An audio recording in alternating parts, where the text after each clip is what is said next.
Assalamualaikum warahmatullahi wabarakatuh. Alhamdulillah alladzi bi ni'matihi tatimmus shalihat. Asyhadu an la ilaha illallah wahdahu la syarikalah wa asyhadu anna Muhammadan abduhu wa rasuluh la nabiyya ba'dah. Allahumma salli wa sallim ala nabiyyina wa rasulina Muhammad sallallahu alaihi wasallam wa ala alihi wa ashabihi wa man tabi'ahu bi ihsani ila yaumiddin. Amma ba'du, jamaah rahimakumullah. Insyaallah malam ini kita akan melanjutkan dengan surah baru, surah Asy-Syams. Surah Asy-Syams yang berjumlah 15 ayat, dan kita memulai dari awal surah. Jamaah rahimakumullah, dalam surah Asy-Syams ini nanti ada beberapa pembahasan dan juga ada beberapa maqta'. Yang pertama dalam ayat yang ke-1 sampai 10 itu terkait dengan balasan bagi orang-orang yang memperbaiki jiwa dan yang meremehkannya. Nah, itu orang-orang yang merawat jiwanya dalam ketaatan dengan orang-orang yang meremehkan, tidak mau merawat jiwanya dalam ketaatan kepada Allah. Yang kemudian nanti ayat 11 sampai ayat yang ke-15, 11 sampai ayat 15, satu maqta' sendiri terkait dengan al-uzmah bi qissati Samud. Berbicara terkait dengan sirah, sejarah bagaimana kaum Samud. Jadi kalau ada kaum yang disebutkan di dalam Al-Qur'an, berarti ada pelajaran penting yang dipetik dari kaum tersebut. Apakah kemudian menjadi peringatan dari karena keingkaran yang mereka lakukan sehingga Allah azab, peringatan bagi generasi setelahnya, atau kemudian ada skalanya itu disebutkan di dalam Al-Qur'an untuk kita ikuti karena mereka adalah kaum yang kemudian dipuji oleh Allah SWT. Ini saat ayat 11 sampai yang ke-15 insyaallah. Nah, kita mulai jamaah rahimakumullah dari ayat yang pertama. A'udzubillahi minasyaitonir rajim. Bismillahirrahmanirrahim. Wasyamsi wadduhaha. Wasyamsi wadduhaha, kalau Bapak Ibu lihat ayat pertama ini terdiri dari berapa kata tuh? Yang nampak berapa kata Bapak Ibu? Pinten? Raka, ayo, nah, jangan disabotase ya. Nah, itu udah jelas, dipegang ya. Ya wis, sabarlah aja. Wasyamsi wadduhaha, berapa kata Bapak Ibu kalau jenengan lihat dari tempat duduk masing-masing? Pinten Pak? 3. Ibu-ibu kelihatan berapa Bu dari sana Bu? Anjir. Kita lihat, yang pertama adalah wa, kata kedua adalah asyamsi, yang ketiga adalah wa, yang keempat adalah duha, yang kelima adalah ha. Ada 5 kata Pak, dan masing-masing kata punya perannya, gitu. Jadi kita membaca di situ. Waw yang di sini yang awal ini adalah waw qasam, maknanya sumpah demi, ya, demi. Waw yang kedua ini adalah waw atof, konjungtor, kata sambung, huruf sambung. Maka wa demi asyamsi matahari, wa dan duha sinarnya pada waktu duha.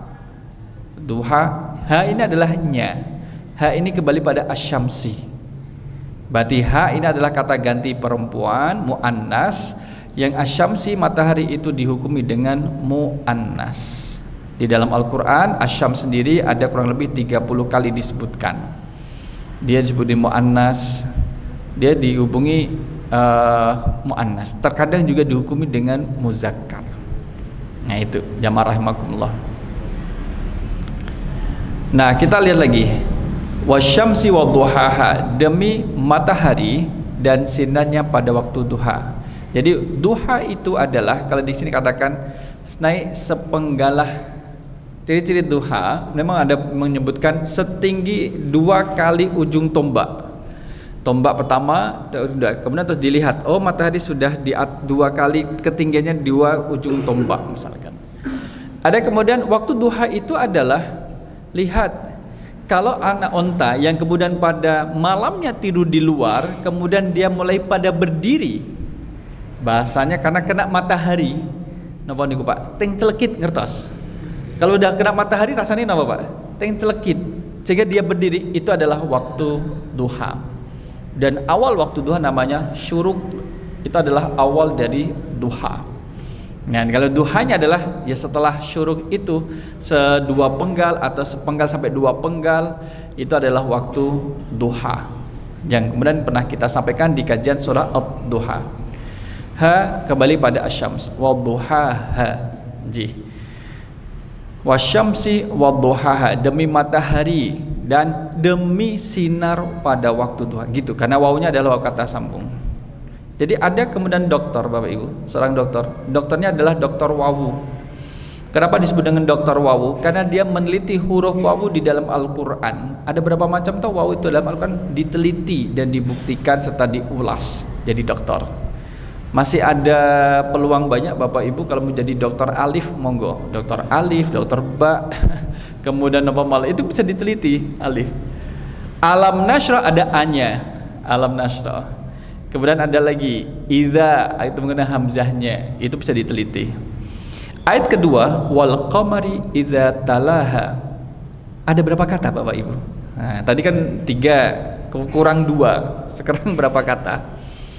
5 kita cek ya. 1 adalah wa, kedua adalah al-qamari, ketiga adalah iza, keempat tala, kemudian ha yang kelima. Alhamdulillah, mulai meningkat lagi, mulai meningkat. Kalau ayat ketiga berapa kata Bapak Ibu? Ayat ketiga. Oh, memang sengaja nggak dibuka biar ditebak. Ini. Wan nahari idza jallaha. 5. Anji. Wah, konsisten dengan 5. Yang keempat berapa kata? 5. Kelima berapa? Naik dikit. Jadinya 6. 1 adalah wa, yang kedua adalah as-samai, ketiga adalah wa, 4 ma, 5 bana, 6 adalah ha. Nah, kalau kita lihat kata-katanya nanti bahasnya enak. Ini. Kalau ayat ke-6 1 2 3 4 5 6. Ayat 7 wa nafsin, 3 adalah wa, 4 ma sawanya, kemudian ha. 1 2 3 4 5 6. Baru ayat ke-8 agak panjang. Berapa kata? 1 fa, alhamah 2, ha 3, hujuraha 4, 5, wa 6, takwa 7, ha 8. Mari kita lihat ke ayat yang kedua lagi. Kita lihat terjemahnya. Wal qamari, demi bulan, qamar adalah bulan, idza talaha, apabila mengiringinya, mengiringi matahari. Bulan kan mengiringi matahari Bapak Ibu. Gitu? Maka kalau terjadi gerhana matahari adalah di saat matahari, bulan ada di tengah-tengah antara matahari dengan bumi. Jadi bumi tidak bisa melihat matahari kemudian tertutupi oleh bulan. Bagaimana ketika terjadi gerhana bulan Bapak Ibu? Di mana posisi matahari? Kalau terjadi gerhana bulan, berarti bulannya tertutupi sama apa? Tertutupi sama bumi, gitu. Tertutupi sama bumi, bukan tertutupi sama bulan. Tertutupi sama bulan. Bulan nggak ada dengan matahari. Itulah kemudian terjadi tata surya. Peredarannya sudah ditentukan oleh Allah. Kalau misalkan keluar dari peredaran, garis peredarannya, itu kemudian menjadi perubahan tata surya. Jazakallahu khair.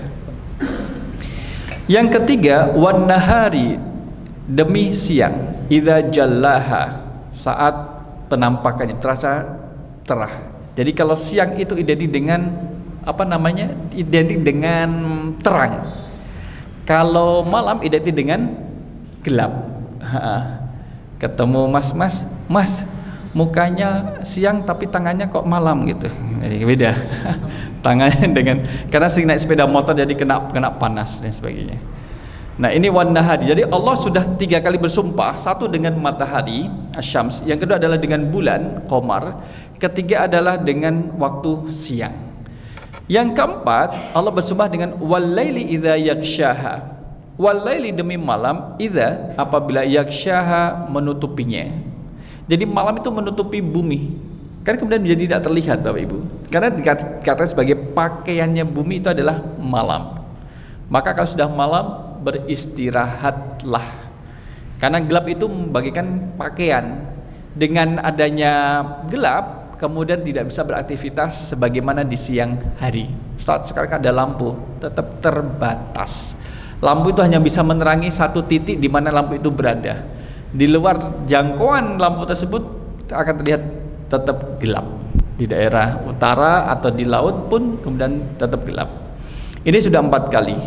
Yang kelima, was-sama'i, demi langit, wama banaha, serta pembuatannya, wama banaha, dan apa-apa yang kemudian meninggikannya. Langit yang kemudian tidak memiliki tiang, berada di tempat di atas. Ada 2 definisi tentang langit as-sama. Satu adalah setiap yang berada di atas kita itu namanya langit. Maka kemudian ada istilah langit-langit. Nah, itu langit-langit. Langit-langit. Jadi satu yang berada di atas kita. Yang kedua, langit itu adalah sejauh mata memandang itu adalah langit. Sekarang gini pertanyaannya Bapak Ibu. Langit itu warnanya hijau atau biru? Langit kan nggak berwarna, Pak. Cuman karena saking jauhnya kemudian terlihat adalah biru. Jika memang biru, biru itu dari warna apa tuh, Pak? Ada yang berpendapat itu adalah pantulan dari laut. J. Yang kedua mengatakan itu semakin jauh akan terlihat biru. Sebagaimana kedalaman laut, kalau lautnya ngapunten butek itu dangkal napa dalam? Butek. Berarti kalau keruh berarti dangkal. Agak dalam dikit warnanya apa? Hijau nama biru? Hijau. Baru nanti kemudian kalau dalam banget itu baru kalau dalam itu barulah warnanya biru. Nih. Warna laut. Oh, kita malah berbicara dengan warna laut. Ikatan Bapak Ibu. Jadi semakin kemudian dia itu dalam, maka dia warnanya adalah biru. Semakin dalam biru. Kalau hijau agak dangkal jika dibanding yang biru. Tapi kalau misalkan yang putih itu berarti adalah dia sangat dangkal atau apalagi berbuih itu. Bagaimana dengan warna langit? Warna langit warnanya biru. Biru apa hijau? Monggo kembali ke daerah masing-masing. Wah, daerah saya namanya hijau, monggo. Kalau namanya biru, monggo ini. Kemudian kita lanjutkan lagi. Jadi pertama Allah bersumpah dengan apa? Wasyamsi, matahari. Yang kedua dengan bulan, matahari kemudian bulan. Yang ketiga dengan siang, pasangannya adalah walaili, malam. Yang kelima adalah dengan langit. Yang keenam adalah wal ardi, demi bumi serta penghamparannya. Enam hal ini adalah 6 sesuatu yang dekat dengan kehidupan manusia, ya kan? Bukan sesuatu yang asing. 6 hal itu adalah sesuatu yang dekat dengan manusia. Siapa yang tidak kenal matahari? Siapa yang tidak tahu bulan? Siapa yang tidak pernah lihat siang? Siapa yang tidak pernah melihat malam? Siapa yang tidak kenal langit? Dan siapa yang tidak kenal bumi? Jadi Allah bersumpah dengan sesuatu yang akrab dengan kehidupan manusia sebanyak 6 kali. Itu sumpahnya Allah. Kalau misalkan 1 kali saja itu sudah menunjukkan kuatnya sumpah. Ini kemudian 6 kali.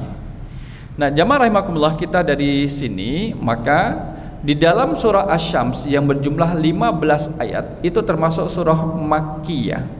Napa arti Makkiyah? Turunnya di Makkah. Kalau Madaniyah napa? Turunnya di Madinah. Ada enggak surat yang turun di luar kota ini? Ada. Misalkan surah An-Nasr turun di Mina. Namanya apa? Minaniyah. Maka kalau menggunakan definisinya berdasarkan dari zona atau tempat, tidak mengcover wahyu yang keluar dari luar daerah tersebut. Mana khalaqatan dalam Mabahits fi Ulumil Quran, bukunya beliau mengatakan Makkiyah batasannya adalah periodisasi hijrah. Wahyu yang turun kepada Rasul SAW sebelum Rasul berhijrah, baik turun di Makkah atau di luar kota Makkah, namanya Makkiyah, sebelum berhijrah. Sedangkan wahyu yang turun kepada Rasul setelah berhijrah, maka namanya adalah Madaniyah, baik turun di Madinah maupun di luar kota Madinah. Maka surah An-Nasr itu termasuk Makkiyah atau Madaniyah? An-Nasr, idza jaa nasrullahi wal fath. Makkiyah apa Madaniyah? Madaniyah. Padahal turunnya di Mina tanggal 12 Zulhijjah. Padahal di Mina. Mana itu Mina? Makkah. Tapi disebut dengan Madaniyah karena turunnya setelah Rasul berhijrah. Nah, ini terjadi perbedaan dan kita sampaikan pendapat dan perbedaan tersebut. Disebut dengan surah Asy-Syams diambil pada awal surah, ayat yang pertama. Jadi Asy-Syams itu kan identik dengan cahaya yang terang dari ufuk yang menyinari siang. Bapak Ibu, jangan pernah lihat matahari buatan Cina. Gitu? Matahari buatan Cina. Nanti, wah Ustaz, gak ada bandingannya dengan apa namanya mataharinya Allah. Lihat, matahari buatan Cina malah meledak. Dia memang meledak satu. Yang itu ada yang meledak. Detik peluncuran Cina matahari buatan. Kalau tidak salah itu sampai 7 juta derajat Celcius dan hanya bertahan sekitar berapa menit, Pak? Hanya kemudian bertahan sangat singkat. Nah, ini suhu panasnya berapa nggih? Kita cek. 120 juta derajat Celcius selama 101 detik dan 160 juta selama 20 detik. Loh, hanya hitungan detik Bapak Ibu. Ini buatan manusia mau membuat seperti itu, ya. Dia 120 juta. Ya, yang ini buatan manusia, tapi hanya 101 detik itu berapa menit? 101 3 menit, 1-2 menit ya. Berarti nggak sampai 2 menit. Itu buatan manusia. Mataharinya Allah dari dulu sampai sekarang kemudian masih juga bertahan dan masih bisa memberikan manfaat pada makhluk-makhluk Allah. Nah, ini mataharinya Cina. Buatan tahun berapa? Berapa suhu terdingin. Nah ini kita balik lagi. Nih. Dan kemudian kita lihat kandungannya. Mashtamalat alaihi suratu. Tadammanat hadhihi suratul kalama an mawdu'aini muhimmaini. Ada 2 topik pembahasan di dalam surah Asy-Syams. Ini adalah yang pertama, al-iqsamu bil makhluqatil kauniyatil azimati fil alamil ulwi was sufli wa alatu tafakkuri fi hadha fi dzalika wa huwa an-nafsu alal ahwalin nafsil insaniyah. Jadi yang pertama Allah bersumpah dengan makhluk-makhluknya.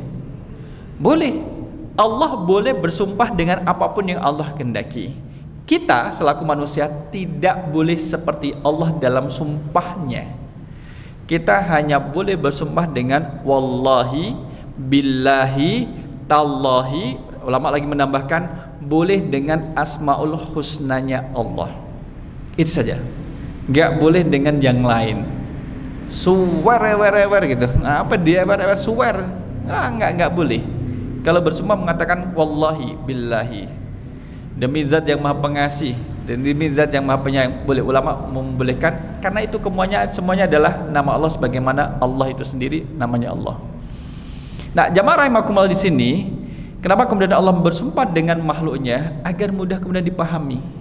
Allah tidak bersumpah dengan makhluk yang lain yang kecil yang kemudian tidak diketahui oleh manusia. Agak susah. Ngapunten. Makhluk terkecil di bumi ini kenapa toh menurut jenengan? Sebelum kita kenapa Pak?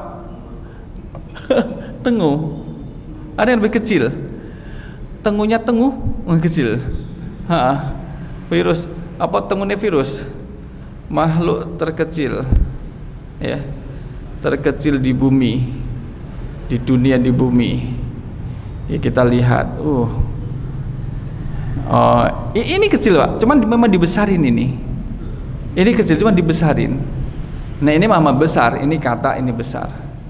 Ini adalah kuman sejenis bakteri. Ini kecil Pak. Nggih. Coba nggih kita lihat. Ini makhluk-makhluk yang kecil. 5 fakta menarik. IDN Times. Jadi tengu kalah Pak. Tengu itu masih besar. Tengu aja masih besar. Bentuknya kayak gini. Ini bentuk yang kecil.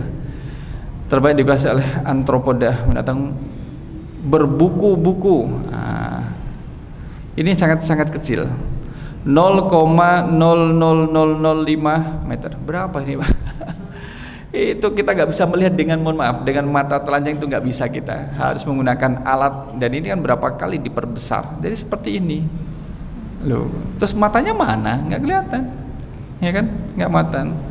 Unggas amfibi mana? Gitu, dan yang lainnya. Nah itu adalah makhluk yang terkecil yang ada di bumi. Jadi Allah tidak menggunakan makhluk yang terkecil ini. Kenapa? Susah untuk melihat. Allah bersumpah dengan makhluk yang kemudian tidak diketahui oleh kita kecuali menggunakan alat. Apalagi pada masa zaman dahulu. Maka Allah menggunakan satu yang besar. Tuh lihat bagaimana kemudian Allah menciptakan bumi yang besar. Allah bersumpah dengannya. Kemudian juga bagaimana Allah bersumpah juga mengingatkan, hati-hati ya dengan namanya an-nafsu yang ada dalam diri kalian. Kondisi nafsu manusia, hati-hati ya.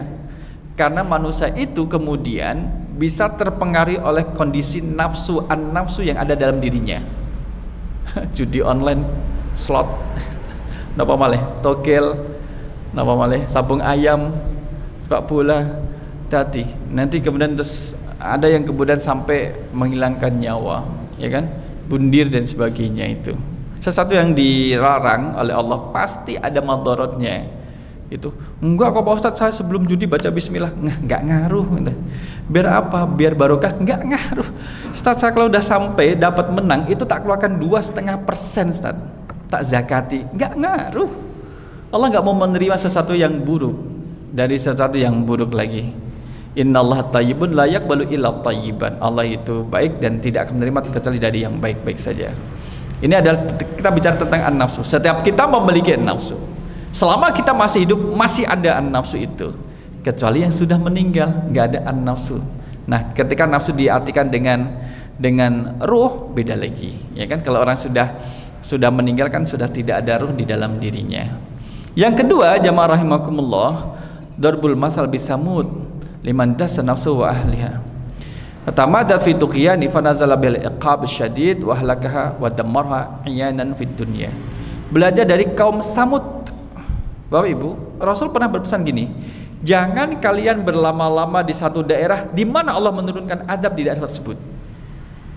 Itu nggak boleh. Di daerah-daerah yang Allah turunkan azab, jangan berlama-lama. Kebun yang dibakar oleh Allah, kebun yang terbakar, kebun yang dibakar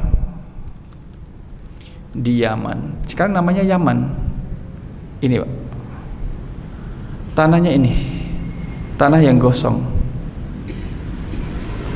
Salah satu rektor kampus swasta di Jogja, karena dia memahami ini, kenapa kebun yang dulu dibakar oleh Allah, kaum terdahulu, itu sampai sekarang tidak tumbuh tanaman. Karena apinya Allah itu tidak hanya membakar tanaman di atas, sampai membakar semua makhluk yang ada di dalam tanah pun mati, Pak. Bakteri, kemudian kalau misalkan kita pernah dengar akar tinggal, nggak ada lagi, Pak. Sudah terbakar sampai ke dalam tanah sehingga tidak tumbuh. Dan tidak ada hewan di sini, ini nggak ada hewannya, Pak. Itu karena di sini Allah menurunkan azab. Di saat kemudian orang-orang dulu, orang tuanya sebelum panen manggil orang miskin. Orang-orang miskin, yuk datang ke kebun saya, besok saya panen, ini sudah siap panen. Silahkan masuk ke kebun, ambil yang kalian suka, tinggalkan yang kalian tidak suka. Makasih Pak, sudah selesai, sudah. Besok saya panen, ya panen. Jadi pemilik kebun ini memanen setelah dipanen sama orang miskin. Padahal yang mengairi, merawat itu adalah pemilik kebunnya. Nah, setelah pemilik kebun ini wafat, tinggal anak-anaknya tidak mau mengikuti kebiasaan dari orang tuanya. Wala yastasnun, tidak mengucapkan insya Allah. Sekarang anaknya dewasa, kebun diolah, kemudian sebelum panen, yuk kita jangan sampai kedahuluan sama orang-orang miskin. Gak bisa kita mewarisi dari apa yang dilakukan oleh orang tua kita. Kita harus mendahului. Wala yastasnun, dan dia tidak mengucapkan insyaallah, dibakar oleh Allah. Inilah kebunnya. Beda. Misalkan kalau di Wedhus Gembel, Bapak Ibu, itu yang di daerah Cangkringan, itu sudah tumbuh dahnya belum? Sudah hijau. Karena dia hanya Wedhus Gembel. Berapa derajat Celcius Wedhus Gembel menikah? Berapa derajat Celcius? Dulu saya sampai bilang enak ya orang Sleman dapat wedhus gembel. Ternyata adalah panas. Kecepatannya saja 200 km per jam. Kan cepat Pak, 200 km per jam. Wedhus gembel, panasnya harus ada kata panas. 1000 sampai 1100 derajat Celcius Pak, panas. Dan kemudian tumbuh, sekarang udah pada tumbuh dan mulai hijau lagi. Nah ini kembali pada yang di sini. Bagaimana kisah Samud besok kita akan lihat jamaah rahimakumullah. Wal khalasatu al maqsudu min hadis surati at-targhibu fit ta'ah wat tahdziru minal ma'asi, adalah anjuran dengan membaca surah Asy-Syams ini, ayo pada taat kepada Allah. Anjuran untuk taat dan peringatan dari bermaksiat. Sekarang lagi dua hal lagi rame, mungkin ada lebih banyak. Satu adalah slot, judi slot. Yang kedua apa Pak? Cek kodam. Bersama cek kodam Pak. Ada kodam. Itu syirik. Maksudnya kodam tuh di dalam dirinya mau kodam apa? Nih bayar sekian dikirimin kodam. Ya dikirimin jin. Hati-hati ya, jangan sampai cek kodam. Jadi kolaan kodam. Kita mulai dari sini jamaah rahimakumullah. Tadi dah kita baca. Kita lihat makna dari ini waktu duha. Waktu duha, wadduhaha, wasyamsi wadduhaha, menurut Mujahid adalah irtifa'ud dha'i wa kamalihi. Jadi ketika sudah tinggi, matahari sudah tinggi, itu mulai waktu duha. Sampai kapan? Ada berpendapat 30 menit sebelum masuk waktu zuhur, itu adalah waktu duha. Kalau Abu Hayyan mengatakan al-ma'rufu fil lughati anna ad-duha wa ba'idut tulu'i syamsi qalilan, adalah setelah matahari keluar sempurna, setelah itu sebentar lagi, itu adalah waktu duha. Jadi kalau sekarang dihisab, dihitung, kemudian akan ketahuan, oh matahari sudah keluar dari ufuk, sudah utuh, kemudian sebentar lagi masuk waktu duha. Itu fa idza zada fa wadduha, kalau lebih tinggi namanya duha al-balid. Ini definisi terkait dengan waktu duha. Kita lihat di sini, Allah dari ayat pertama dan ayat kedua, jamaah rahimakumullah, itu telah bersumpah. Bisab'ati asya, 27 hal yang Allah pakai untuk sumpah. Jadi surat Asy-Syams ini termasuk salah satu surat yang unsur sumpah di awal suratnya sangat banyak, yaitu 7 kali. Dalam ayat pertama, sumpah yang pertama kedua ada di ayat 1 dan 2. 1 Asy-Syams, kedua Al-Qamar. Sebenarnya 1 2 Ad-Duha ya. Kita lihat yang ketiga dan 4. Jadi sumpah pertama ada di ayat pertama dan kedua. Pertama adalah dengan matahari, kedua adalah qamar. Kemudian sumpah yang ketiga dan keempat, nahar siang dan al-laili malam. 5 dan 6 was-sama'i, bersumpah dengan langit, wal ardi, dan bumi. Kita lihat yang ketujuh, sumpah yang ketujuh, wa nafsin, demi jiwa. Jadi Allah bersumpah dengan 7 hal, kemudian untuk memberikan jawabannya. Kita lihat yang menjadi balasan dari sumpah itu adalah ini, qad aflaha man zakkaha wa qad khaba man dassaha. Ini Pak. Jadi Allah mau menyampaikan bahwa sungguh beruntung orang yang telah membersihkan jiwanya, dan sungguh merugi orang yang mengotori jiwanya. Itu dimulai dengan sumpah, sumpah, dan sumpah. Allah bersumpah. Kita lihat satu-satu sumpahnya. Wasyamsi wadduhaha wal qamari idza talaha. Allah bersumpah dengan matahari yang bersinar. Kita memerlukan matahari. Masih bersyukur di daerah Zukusa, Pak, di Siberia itu bisa sampai minus 50 derajat Celcius minusnya, dan bisa sampai 70 derajat Celcius pada masa musim dingin. Salah satu informasi yang kami dapatkan, kalau penduduk Yakuza, kalau tidak salah, daerah Siberia itu, mereka ada yang percaya bahwa Tuhan itu ya alam gitu. Jadi mereka tidak berusaha alam. Nah ini kita sampaikan bahwa daerah itu pada musim dingin yang kemudian sampai minus 50 derajat Celcius, itu semuanya akhirnya adalah membeku. Kalau tidak pakai sarung tangan, kalau misalkan lagi ngerekam nggak sarung tangan, ujung jari ini bisa berwarna putih, dan itu bisa membunuh peredaran darah. Telinga kalau nggak ditutup bisa membengkak, bisa mengembang jadi satu sebesar kayak jari kita. Dan itu berbahasa bisa mengakibatkan pada sesak nafas karena semuanya membeku. Darah itu bisa membeku sekalipun di dalam. Maka harus pakai pakaian yang tebal. Jadi kita bersyukur bisa melihat matahari. Bisa melihat matahari. Bapak Ibu pernah ke matahari? Di Jalan Malioboro niku. Jalan Malioboro niku pernah, hebat ya. Di mana? Lagi di matahari, hebat. Di matahari. Kalau di bulan pernah ke bulan, Pak? Malah pernah makan bulan nggih? Nggih, roti terang bulan itu malah dimakan ya.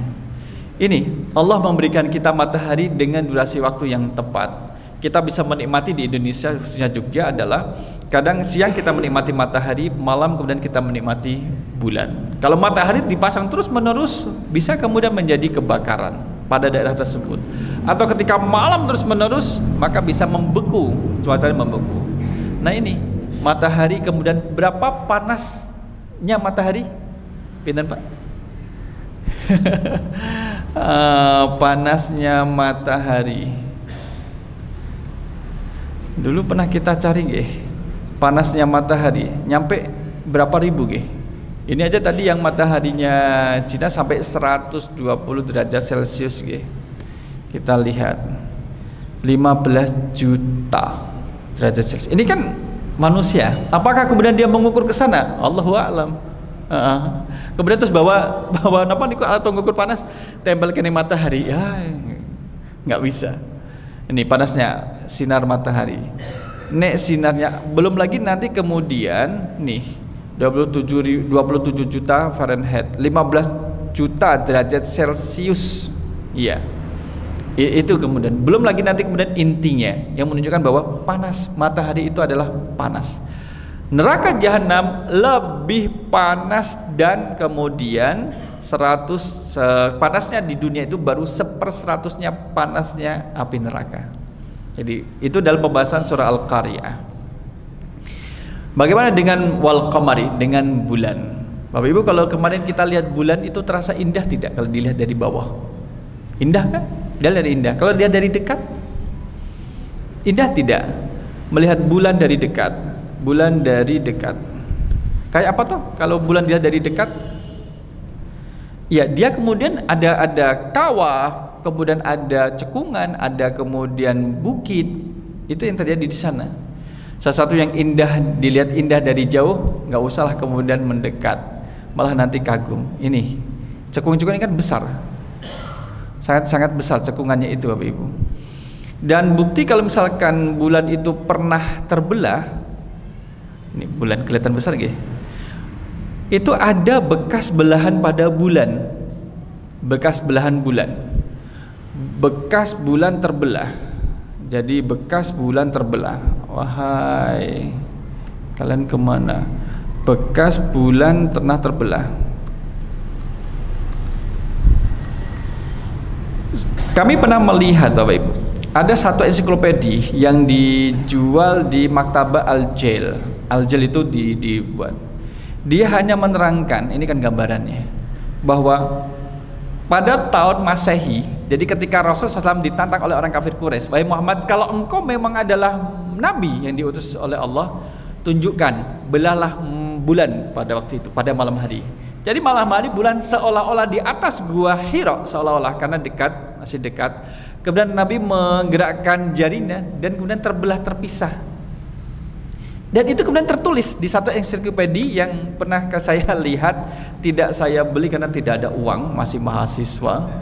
Jadi eman-eman, wah kalau beli ini bisa jadi 2 bulan nggak makan karena mahal. Itu berdasarkan tahun Klopa. Di ensiklopedi dikatakan pada tahun 600-an kemudian matahari pernah terbelah. Kalau kita sesuaikan dengan, tapi dia tidak mengkaitkan dengan Islam karena di ensiklopedi tidak dijelaskan terbelah kenapa. Hanya pernah terjadi ada 2 matahari itu terbelah. Dan ini kemudian dikatakan bekasnya yang sini Pak, pernah terbelah dan kemudian menyatu lagi. Ini kalau didekatin itu berkilo-kilo Pak jaraknya ini. Meskipun kita lihat cuman dikit, enggak, itu berkilo-kilo ya, berkilo, jaraknya adalah kilo. Nah Allah alam bisawab. Itu matahari. Dan disinilah kemudian Allah bersumpah dengan matahari dan juga bulan yang bisa dilihat oleh orang kala itu dan juga sekarang dan juga akan datang. Nih, kalau nggak ada bagaimana? Oh susah. Nggak ada matahari, nggak ada bulan, susah Pak. Yang ketiga dan keempat, Allah bersumpah dengan wan nahari, siang dan juga malam. Siang memiliki karakteristik tersendiri yaitu terang, malam karakteristiknya adalah gelap. Allah mendatangkan gelap dan mendatangkan malam. Sehingga dalam surah Al-Falaq, qul a'udzu birabbil falaq, itu adalah kita berlindung kepada zat yang bisa mendatangkan gelap dan bisa mendatangkan siang. Mendatangkan cerah itu adalah Allah. Di situ. Maka khodam yang tadi kita sebut, cek khodam itu nggak ada apa-apanya jika kemudian dibandingkan dengan Allah. Cek khodam. Cek khodam. Khodamnya nih Pak. Ini khodamnya. Cek khodam, ketik nama kamu. Ini khodamnya gambar-gambar ini Pak. Ini lagi agak-agak viral. Khodam ini. Nah artinya adalah kalau sebagai orang tua kita bentengin Bapak Ibu. Ini loh, jangan permainkan tauhid kamu dengan cek khodam secara online. Jangan Pak. Itu mengarah kepada syirik Pak. Itu biasanya nanti adalah di apa? TikTok apa IG? Kak Raka, cek khodam itu di IG, di TikTok ada. Alhamdulillah bapak-bapak tidak punya TikTok kan? Bapak-bapak punya Facebook aja udah bagus Pak. Jangan, maksudnya sebagai orang tua, anak-anak juga diarahkan jangan itu mengarah pada kesyirikan. Nanti percaya dan kemudian ada yang mempengaruhi dirinya, kemudian nanti terus dikirim, itu malah nanti jadinya adalah sesuatu yang mengarah pada kesyirikan. Ya. Nah, itu jamaah rahimakumullah. Kita lanjutkan pada sumpah yang kelima dan keenam, was-sama'i wa ma banaha. Jadi orang Arab itu dulu pernah memiliki keyakinan bahwa langit itu melengkung, Pak. Jadi bumi datar seperti meja ini, kemudian nanti langit itu di atasnya melengkung. Kan mereka pada waktu itu belum ada kemampuan untuk menjelajahi bumi. Jadi bumi hanya sebatas yang mereka lihat. Ya Makkah kemudian Syam. Itu yang jauh. Makkah ke Syam itu yang jauh. Mereka tidak melakukan perjalanan lebih daripada itu. Sehingga ya bumi ya datar. Datar apa bulat? Datar. Nah menurut bapak-bapak, ibu-ibu, bumi ini datar atau bulat? Pribadi. Bumi datar atau bulat? Datar seperti ini atau kemudian bulat? Ini tuh. Nek datar seperti itu, bumi datar versus bumi bulat. Nek datar kayak gini, ya. Nek bulat seperti sebelahnya ini, bulat. Ini tuh. Itu terjadi perbedaan pendapat nih. Bumi atau malah kayak gini Pak. Bagus nih bumi kita. Atau kemudian nah ini dulu orang-orang Arab mengatakan demikian. Jadi langit itu kemudian melengkung di atasnya. Melengkung di atasnya. Dan kemudian Allah memberikan gambaran bahwa kalau misalkan berjalan terus-menerus dari satu titik terus-menerus nanti akan ketemu dengan titik mula, titik semula. Nah, ini Allah bersumpah dengan langit dan juga bumi. Langit yang kemudian tidak ada tiangnya. Tidak ada orang yang memberikan tiang pada langit. Siapa yang kemudian menangga tiang-tiang langit itu? Bumi kemudian ada gunung Bapak Ibu. Apa salah satu fungsi gunung Bapak-bapak? Yang suka naik gunung Bapak Ibu, Bapak? Menjaga keseimbangan bumi. Jadi munculnya gunung itu menjaga keseimbangan bumi. Terjadinya kiamat dalam surah Al-Qari'ah, ya. Al-Qari'ah dan juga surah yang lainnya, ketika watakunul jibalu kal ihnil manfus, kalau misalkan gunung itu sudah tercerabut dari tempatnya dan kemudian terbang seperti kapas, maka keseimbangan bumi bergoncang. Kalau gunung yang berat, berapa beratnya Gunung Merapi Pak? Kira-kira di sini ada nggak? Berapa beratnya Gunung Merapi? Nah kita cari aja Pak, siapa tahu ada. Gunung Merapi yang berat saja kemudian bisa tercerabut dan kemudian terbang bagikan kemudian tisu yang kecil itu, apalagi dengan manusia yang kecil, kayak gitu. Jadi kemudian bisa dibayangkan Allah bersumpah dengan gunung, gunung sendiri itu pun bisa dibayangkan, bisa dilihat. Bedanya gunung di Arab dengan di kita apa Pak? Ibu-ibu nanti persani gunung di Arab sama di kita. Kalau di kita itu adalah isinya adalah tanah, Pak. Gitu. Tapi kalau di Arab, di Saudi itu apa Pak gurunya? Batu. Siapa yang kemudian bisa mengikis batu, maka mendirikan rumah di situ. Biaya perataan gunung itu lebih mahal daripada rumah yang dibangun di atasnya. Tapi kemudian menjadi kuat, contohnya menjadi kuat. Kita inti Pak ini. Oh, nggak berani dia, nggak menunjukkan berapa beratnya. Kemudian Allah juga ini alladzi ja'ala lakumul arda firasyaw was samaa'a banaha. Kemudian sumpah yang ketujuh adalah Allah bersumpah dengan jiwa. Wa nafsi wa ma sawwaha fa alhamaha fujuraha wa taqwaha. Wa aqsama bin nafsil insaniyah, dengan nafsunya manusia. Nafsu ini ada beberapa makna Bapak Ibu. Kadang diartikan dengan ruh, kadang diartikan dengan jiwa, kadang diartikan dengan hawa nafsu. Hawa nafsu ini, hawa nafsu. Waladhi khalaqaha sawiyah mustaqimah alal fitratil qawi, fitrah yang kemudian yang lurus.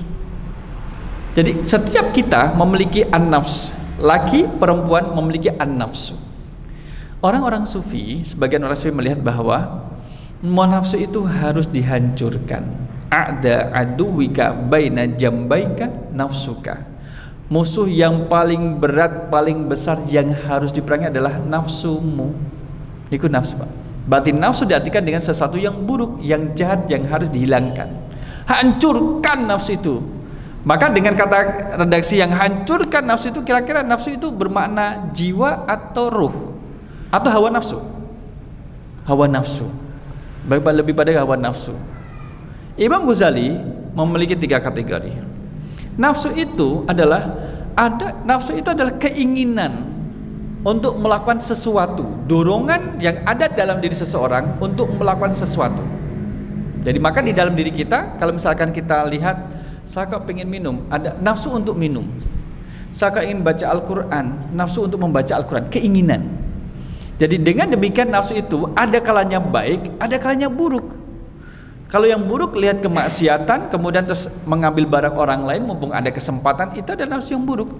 Dan dua-duanya ada di dalam diri manusia. Setiap manusia memiliki 2 elemen tadi, baik dan buruk. Nah itu nafsu. Sehingga Imam Ghazali mengatakan bahwa jika seseorang, kita dengarkan azan.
Nggih.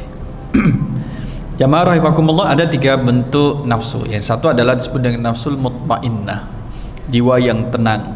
Karena karakteristiknya adalah ketika ada kebaikan dia bergegas melakukan kebaikan itu, ketika ada kemaksiatan maka dia bergegas untuk menjauhi kemaksiatan itu dan meninggalkannya. Itu adalah karakteristiknya. Kita bisa menilai kita di mana. Yang kedua adalah nafsul lawwamah.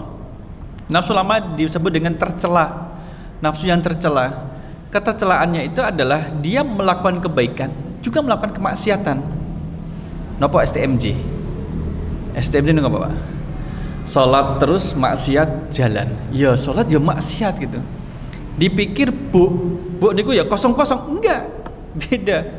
Beda. Itu nafsu lawwamah. Jika dalam dirinya masih ada kemaksiatan, melakukan kemaksiatan, ya melakukan kebaikan ya maksiat, itu namanya nafsu lawwamah. Ketiga, Imam Ghazali membagi menjadi ammaratum bisu. Ammaratum bisu adalah nafsu yang selalu memerintahkan kepada kemaksiatan.